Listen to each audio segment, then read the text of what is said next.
Necə? Oyun barədə fikirlərimiz bizcə yaxşı başlamışdır. Hindistan Qarabağda təzyiq artırdı, ondan sonra komanda şəklində bizə çətin oldu. Aqressivlik ilk dəqiqələrdə hiss olunurdu. Sanki 70-ci dəqiqələrdən sonra rəqib siz müdafiə çəkildiniz, rəqib artıq sizin Belə deyim də, Qarabağın gücü hamıya bəllidir. Yəni normaldır, çünki təzyiq edirdilər. Təzyiqə belə deyim də 90 dəqiqə dözmək biraz çətindir. Ona görə biz istər-istəməz müdafiəyə çəkildik. Yəni bu Qarabağdan xal itirmək, digər komandalardan xal itirmək eynidirmi? Yəni Qarabağın gücü bəllidir zaten liderliyi. Bu cəhətdə. O cəhətdən heç hamıya bəllidir Qarabağın gücü. Sadəcə sonuçta hamısı eynidir. Yəni Qarabağla xalit edin, nə bilim bayaq Şamaxı ilə və ya digər komandayla xalit edin. Yəni sonuçda eyni bir şeydir.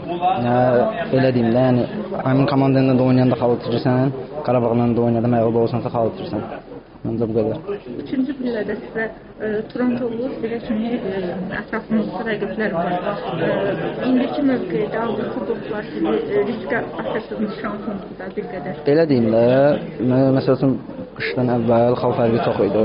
Bizim üçün belə deyim, biraz daha şansımız çox idi Avrupaya getməyə. Yəni hələ də heç nə bitməyib. Sezona əvvəl axırına çox var. Əlimizdən gələni eləyəcəyik ki, Avrupaya şans qazanaq. Qırmızı zərədə epizodu oldu, hansı ki komanda yoldaşınız. Həmin epizodda Elvin Cəfərquliyeva da göstərilməsi olduğunu dedilər. Siz necə düşünürsünüz? O belə deyim də, mən epizodu uzağı idi, tam görmədim epizodu. Yəqin ki, onun hakimlər daha yaxşı bilirlər. Ondan sonra baxıb nəyisə deyə bilərəm, indi heç bir şey deyə bilməm, çünki epizodu uzaq idi. Yəqin ki, qırmızı vərəqəli epizod olmayıb, onu üzrə. Yəni tam dəqiq görmədiyimə görə bilmirəm. Santos Elvin'i vurur və Elvin də qayıdıb onu cavab qaytarır da. Yəni qırmızı almağınız komanda oyununuzda nə dərəcədə təsir göstərir?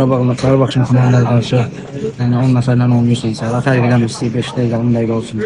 Yəni əlbəttə ki, çıxaq çətin bizim üçün. Futbolda olacaq, olmamalı idi, düzdür. Futbolda olur.